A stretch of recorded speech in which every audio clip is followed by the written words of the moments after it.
بسم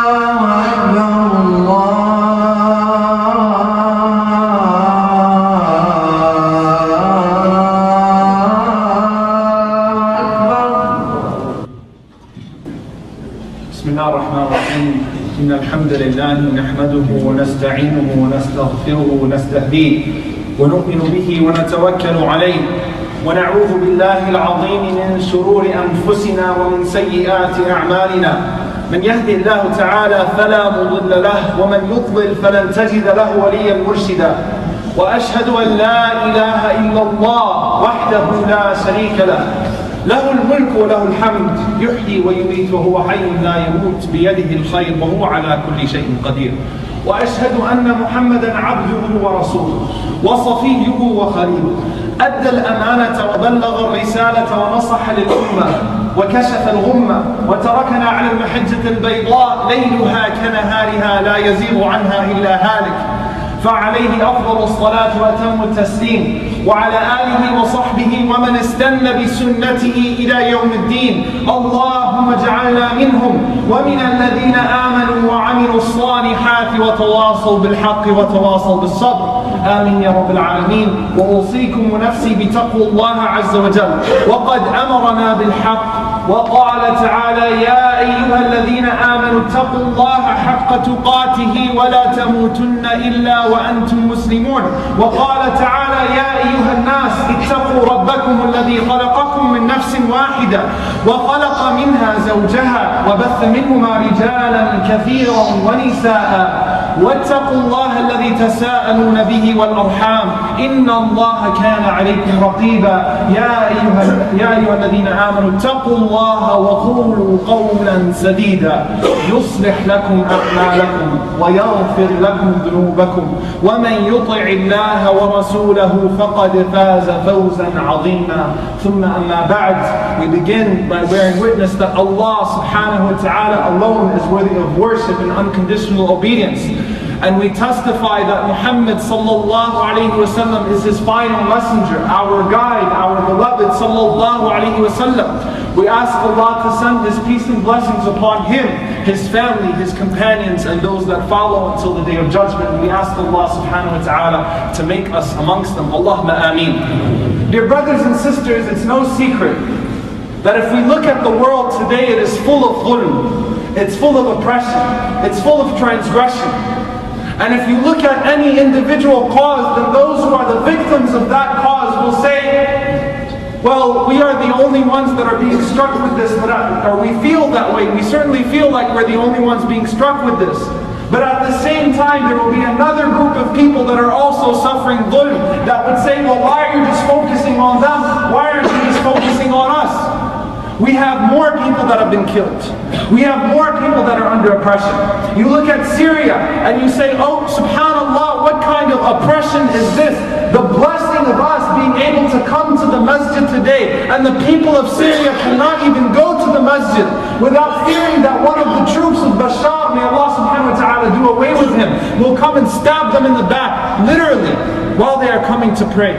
Have no safety for their families and children. But what about Afghanistan, where you had 16 civilians that were murdered brutally? What about Somalia, where you had thousands upon thousands, in Kenya and Ethiopia, that were murdered by the neglect of mankind, without weapons, by utter neglect? Dhulm upon dhulm upon dhulm. What about Palestine? Is it just because it's been all of these years we've now forgotten and we'll wait for another Gaza to happen? Gaza's still happening. What about Pakistan? What about Shishan and the Muslims in Russia? What about the Muslims in China? Everywhere you look around the world, there's dhulm, there's oppression, there's transgression. And the first thing we do is we ask Allah subhanahu wa ta'ala to lift the aggression from our brothers and sisters who are suffering under oppression no matter where they are. And secondly, we thank Allah subhanahu wa ta'ala for the opportunity to come and to pray in this masjid, to pray Salatul Jum'ah without fear. We thank Allah subhanahu wa ta'ala for allowing our sisters to wear hijab without having a police officer come and yank it off of them, even though they're in a Muslim country.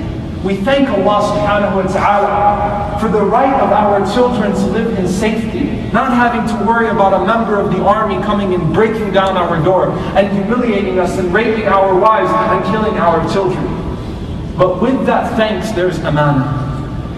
And we look to the society that we live in today, and the privileges that we enjoy didn't come for free. There were people who suffered. We whine about TSA singling us out. We whine about the derogatory terms that are thrown at us in the media. We whine about sometimes being put through extra security checks, but there was a woman by the name of Rosa Parks that wasn't even allowed to sit on a certain seat on a bus and refused to tolerate that. And because of the struggle of women like Rosa Parks, because of the struggle like Garvey and Malcolm X, rahimahullah ta'ala, Hajj Malik al-Shabazz, and Martin Luther King, one minority took the brunt of most of the oppression of this country. And because of that, here we are, mashallah. Here we are able to live this way. Here we are being able to take people to court if they defame us. And yes, the legal system is not perfect. And we're seeing the results of that right now. Racism is not out of this country. It hasn't been taken out of this country. It still exists. And if you haven't seen the bumper sticker, there are bumper stickers outside on some people's car that say 2012, don't renege. And that's acceptable. And even if you don't agree with President Obama's policies, and I certainly don't, I take offense to them. And there's the killing of Trayvon Martin, which has dominated the media. A young man who was wearing a hoodie, who had a pack of Skittles and an iced tea in his hand, and was killed because he was in a neighborhood that one man didn't feel like he was entitled to be in.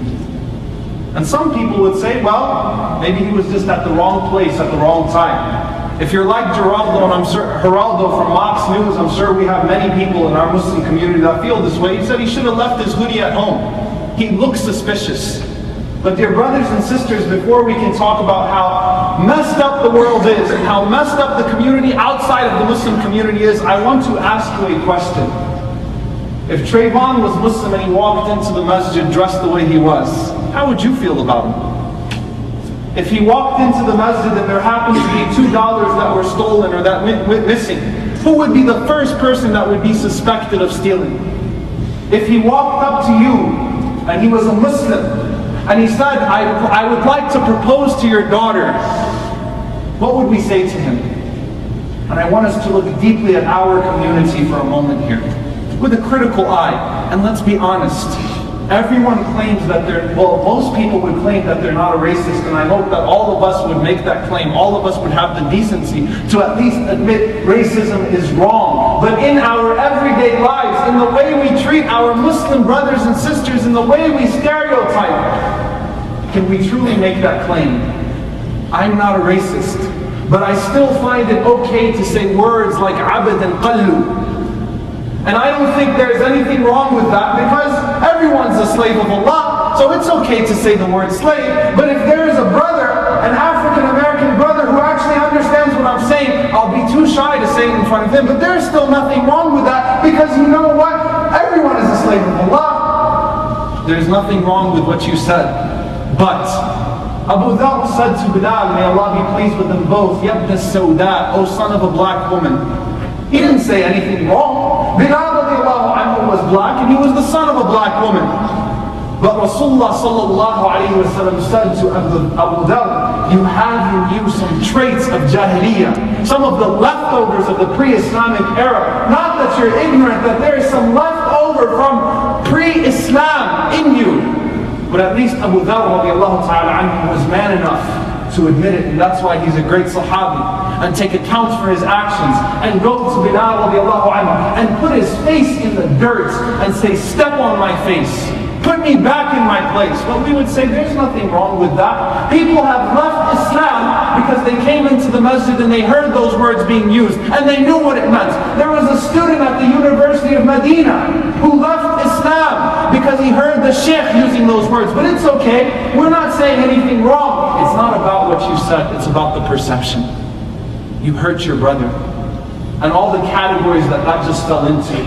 As-sukhriya. لا يسخر قوم من قوم عسى أن يكونوا خيرا منهم.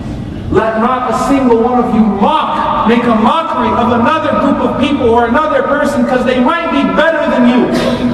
Back backbiting because you hurt a brother, that you would never say that to his face if you knew what it meant. You would never walk up to a brother, to an African American brother, and say, hey slave, what's going on? He's a slave of Allah just as you are. You would never do that. So it's backbiting too. I'm not a racist, but you know what?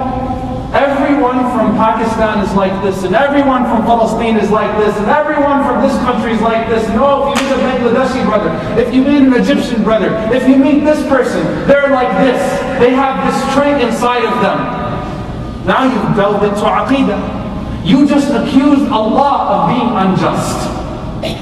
Because if everyone was different, and if people were born with negative traits and characteristics, then Allah subhanahu wa ta'ala would not be just when He says, Ya ayyuhan nas, O people. He would have to say, Ya ayyuhan Arab, Ya ayyuhan Ajam, Ya ayyuhan Zunuj. He would have to specify races. If they were all different, it wouldn't be fair anymore. You just accused Allah of injustice.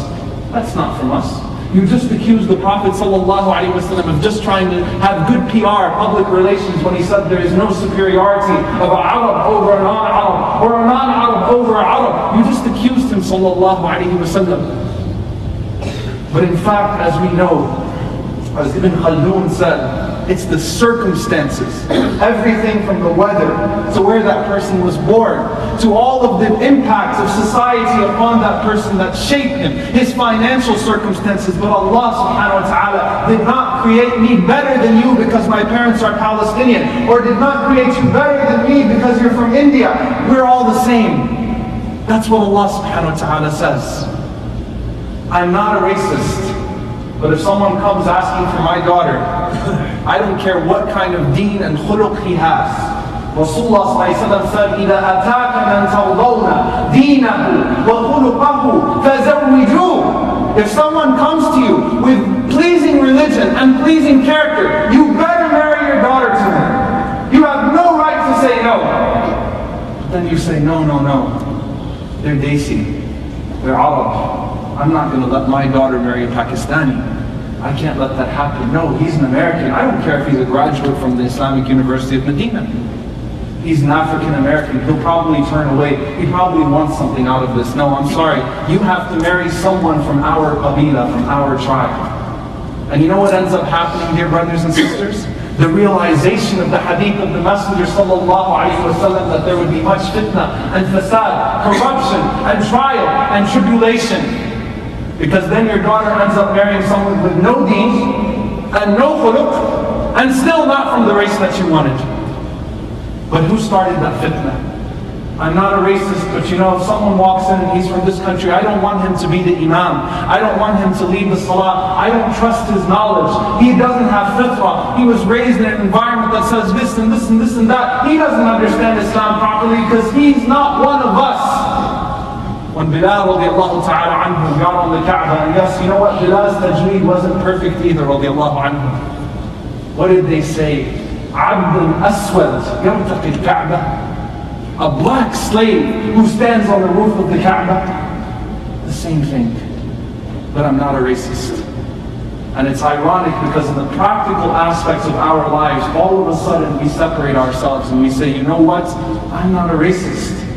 But in the same ayah where Allah subhanahu wa ta'ala says that verse that you have on every single wedding invitation, وَمِنْ آيَاتِهِ أَنْ خَلَقَ لَكُم مِّنْ أَنفُسِكُمْ أَزْوَاجًا لِتَسْكُنُوا إِلَيْهَا وَجَعَلَ بَيْنَكُمْ مَوَدَّةً وَرَحْمَةً إِنَّ فِي ذَلِكَ لَآيَاتٍ لِقَوْمٍ يَتَفَكَّرُونَ.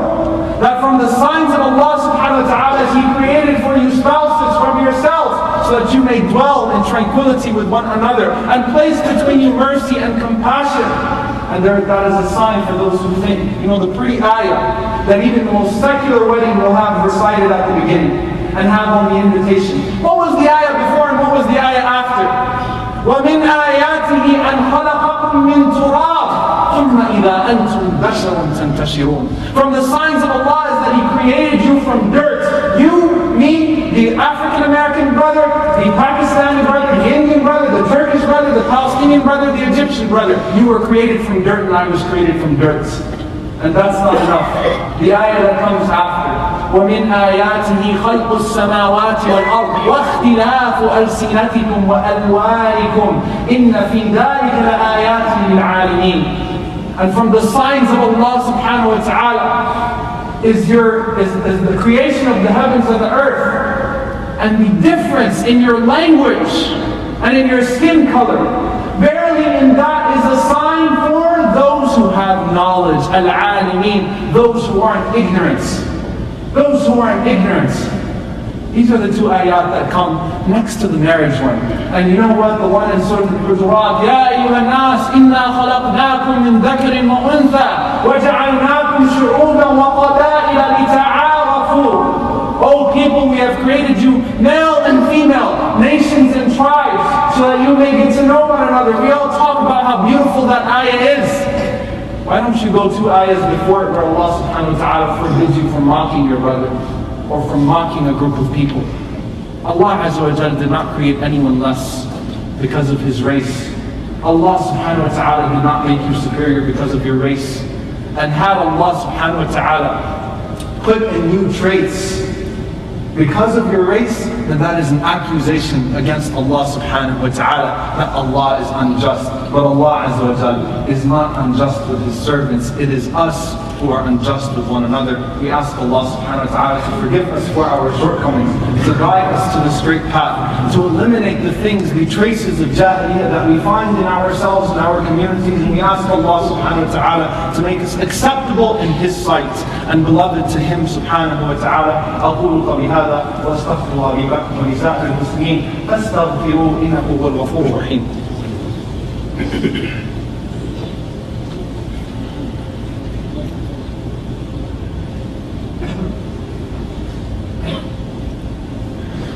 الحمد لله رب العالمين ولا عدوان إلا على الظالمين والعاقبة للمتقين. اللهم صل وسلم وبارك على عبدك ورسولك محمد صلى الله عليه وسلم وعلى آله وصحبه وسلم تسليما كثيرا. Dear brothers and sisters, I ask you again, what if Trayvon was a Muslim and he walked in the masjid? What would be your attitude towards him? And how would we treat him? And how would we look at him? And I want you to really think about this. If someone wants to say to me, there is nothing wrong with saying Abd bin Qallu, I'm telling you it's haram to say so, because it hurts your brother. If someone comes to me and says to me that, you know what, Allah subhanahu wa ta'ala, these people have been given so many opportunities, minority rights, they can do so much, why don't they do anything? Then why don't you try saving them instead of us, the Muslims, being in those neighborhoods and selling the drugs that keep those people subdued? The people that we're supposed to save, the people that we're not supposed to judge, the people that we are supposed to be towards, non-Muslims as a whole, du'a, not qada, du'a, calling them to Islam, not judges, and we degrade them. And we say that they were born like that. And we say they have this characteristic, and this characteristic, and this characteristic. And we wonder why, as a Muslim community, we get no respect. Because we don't respect one another. So we can't cry about others stereotyping us and others being racist towards us, so long as we are racist towards one another. It's not going to change. Because Allah Azza wa Jalla says, إِنَّ اللَّهَ لَا يُغَيِّرُ مَا بِقَوْمٍ حَتَّى يُغَيِّرُ مَا بِأَنفُسِهِمْ. Allah subhanahu wa ta'ala will not change the condition of a people until they change that which is within themselves. Unless we respect each other, unless we treat everyone else like dignified human beings, and do not accuse Allah subhanahu wa ta'ala of being unjust, and do not think of ourselves to be better than others, and respect the knowledge of whoever the person is, regardless of his race, and accept the person in our families. You know, it's one thing to talk, oh, Bilal radiallahu anhu, we can name our children after him. But look what Omar ibn Khattab radiallahu anhu calls him, our master. Not only did he not call him Abd, our master, our Mawla, who was freed by our master, Abu Bakr as-Siddiq radiallahu ta'ala anhu. Not only did they say, oh, Bilal radiallahu anhu has a lofty position in Islam, look, he does it on the Kaaba. That's good PR. Let people say Islam is not a racist religion. Abdurrahman ibn Auf radiallahu ta'ala anhu, one of the most dignified people in society and the richest man in his society, pursued Bilal radiallahu anhu to marry into his family. The Sahaba lived it. They didn't just talk it. So when the Arab, Pakistani, Indian, Turkish, black, white ends, inshallah ta'ala, the terrorists will end. And that will stop too. But let's not teach that garbage to our children. Let's not teach our garbage to our children and allow that to continue. And allow our children to use those same words and to act in the same manner that we acted as. And if you didn't know before, dear brothers and sisters, I only ask you to stop now. Watch yourself. Watch yourself in your comments. Because you really might hurt somebody. You might run someone away from Islam. We ask Allah subhanahu wa ta'ala to forgive us, inshallah. We ask Allah subhanahu wa ta'ala to forgive us for the sins that we commit knowingly and unknowingly, the small ones and the large ones. We ask Allah subhanahu wa ta'ala to establish justice in this society and make us bearers of mercy. We ask Allah subhanahu wa ta'ala to establish justice all around the world. We ask Allah to free our brothers and sisters in Syria, in Palestine, in Afghanistan, and all over the world from the oppression that they face. We ask Allah subhanahu wa ta'ala to alleviate the poverty for our brothers and sisters in Somalia and Pakistan and wherever they are in the world. And we ask Allah subhanahu wa ta'ala not to make us a people who have come out of their role, but to make us slaves and servants of Allah subhanahu wa ta'ala all together, who recognize that we have been created as human beings and as forgetful people, and the only way we attain success is through being reminded and drawn closer to Allah Azza wa Jal. Allahumma ighfir lil mu'mineen wal mu'minat wal muslimin wal muslimat الأحياء منهم والأموات إنك سميع قريب مجيب دعوات. اللهم اغفر لنا وارحمنا واعف عنا ولا تعذبنا. ربنا ظلمنا أنفسنا وإن لم تغفر لنا وترحمنا لنكونن من الخاسرين. اللهم إنك عفو تحب العفو فاعف عنا. اللهم اغفر لوالدينا رب ارحمهما كما ربونا صغارا. ربنا هب لنا من أزواجنا وذرياتنا قرة أعين واجعلنا للمتقين إماما. اللهم انصر المستضعفين في مشارق الأرض ومغاربها. اللهم انصر المستضعفين في الشام. اللهم انصر المستضعفين في الشام. اللهم انصرهم في أفغانستان. اللهم انصرهم في كل مكان. اللهم أهلك الظالمين بالظالمين وأخرجنا من بينهم سالمين. عباد الله، إن الله يأمر بالعدل والإحسان وإيتاء ذي القربى وينهى عن الفحشاء والمنكر والبغي يعظكم لعلكم تذكرون. فاذكروا الله يذكركم واشكروه على نعمائه يزدكم ولذكر الله أكبر والله يعلم ما تصنعون. وأقيموا الصلاة.